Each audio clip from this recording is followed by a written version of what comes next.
और जो दास परमात्मा का दिया हुआ ज्ञान और जो यहां भी रहने की क्रियाएं हैं, यही है जो दास बता रहे।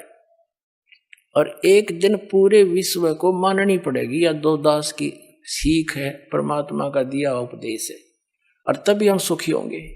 और इसी नाम को सबको ग्रहण करना पड़ेगा, क्योंकि भगवान का आदेश है।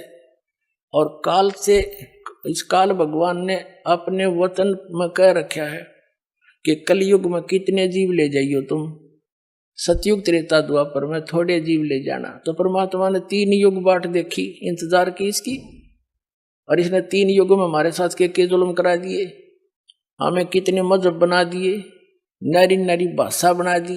100-200 किलोमीटर के बाद जाकर भाषा बदल जाती है। बता किस किस ने समझावे। अब इदास नहीं हिंदी आती है और कोई मराठी जानता है, मराठी क्यों कर समझाऊं उसने हैं, और दूसरी भाषा में कैसे समझाया जाए। तो ऐसा जुल्म कर दिया इसने हमारे साथ कि एक क्षेत्र में आया संत वहीं कर करा के अपना जीवन नष्ट चला जाओ, दूसरा समझे नहीं इसकी बात नहीं। तो अब परमात्मा ने दया बख्शी है, ये ज्ञान ऐसा है और सभी भाषाओं के बच्चे इसे परिचित हो गए। अब वो अपनी अपनी लैंग्वेज में इनको बना के तत्व ज्ञान को छपवा रहा है और अपने बहन भाइयों को वहां बांट रहा है। तो परमात्मा ने ये मीडिया बना दिया। इसके अंदर भी एक बताते हैं कैसा सॉफ्टवेयर बनने वाला है, कुछ बन भी गया है, कि वो किसी भी भाषा का हो, सभी भाषाओं में वो उसको कन्वर्ट कर देता है। दया भी दया परमात्मा ने करी आपके ऊपर।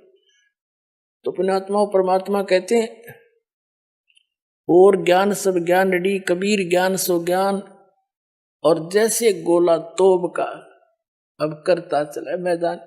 तोब के गोले का आगे किले नहीं डटा करे हैं, एक का बढ़ा दिया करे, 2-3 लागे बात तो निशान नहीं पावे। तो ये परमात्मा का तोब का गोला है। और ये सोच ले एक किस्म का भी परमाणु बन गया। असली परमाणु दास ने बनाया है, अज्ञान के नाश करने का और सत्य को ऊपर उभारने का। एक पुस्तक जहां भी भक्त बांट आते हैं, उस परिवार पर कृपा होती है, आसपास के सुन सुना के वो भी उनसे पूछते हैं, फिर पुस्तक ग्रहण करते हैं। और वो क्योंकि अज्ञान गणा है, कई भक्त ने कहा जी 2 वर्ष पहले पुस्तक ली थी और आज दया हुई आपकी। बताओ इतना ज्ञान बना रखा है।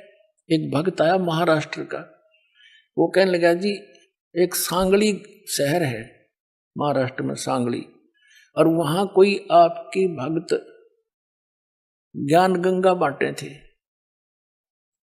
और हम वो मेला लगा हुआ था हमारे धार्मिक, और मैं तो भगवान शंकर का पुजारी, उसके अतिरिक्त मैं किसी ने मानू नहीं था। हमारे साथ मेरा भाई था छोटा 10-12 वर्ष का, और हम सारा परिवार मत्था टेकने जावा थे शिव के मंदिर में। बड़ा मेला था वहां का। वह पुस्तक बेच रहा था, तो उसमें लिखा हुआ था कौन ब्रह्मा का पिता है, कौन विष्णु की माँ, ये ऐसे ऐसे। वो छोटा भाई जाकर हमसे पिता नहीं कैसे पहले वो लेने चला था, मैंने मना कर दिया कि ना ये तो बकवास लिख रखी है ना। जब तो वो मेरे साथ आ गया, फिर पता नहीं कब निकल कर गया, वो किताब खरीद लिया वहां से, बुक, और छुपा कर रख ली उसने। जब मैं गाड़ी से उतरने लगा तब देखा मैंने वो पुस्तक ले रहा हुआ हाथ में, उसे मैंने छीन ली और मेज पर उल्टी रख दी कि इसके दर्शन भी नहीं करूं। वह रखी रही 2 महीने तक।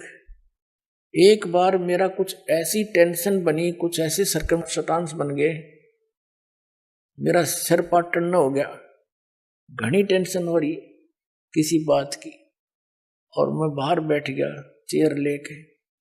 थोड़ी देर में ध्यान आया, पुस्तक दिखी वो रखी रखाई। मैंने सोचा इसने देखता क्या है, मैं लगा उस पुस्तक को पढ़ने। वो मेरी तो टेंशन मतलब याद भी कोई ना कतकित गई, और 3 दिन कंटिन्यूस पढ़ी। और सह परिवार लेकर आ गया परमात्मा का बच्चा, सारे परिवार को।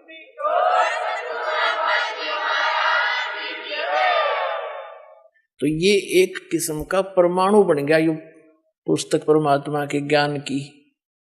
अब वो उससे फिर रिश्तेदार में जाती है, वहां से ले गया सैकड़ों पुस्तक, सबको दूंगा एक एक, और प्यार से पढ़ाऊंगा, अपने कसम खाऊंगा, बताऊंगा सच्चाई क्या है, मेरे जैसे भ्रमित है सारे।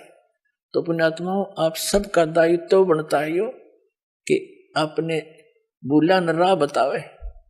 और पहले जब बताना, जब आपका विश्वास हो जाए कि दास सच्ची कह रहा है, ना भूल के भी इसका जिक्र ना करना जब तक आपका विश्वास ना हो।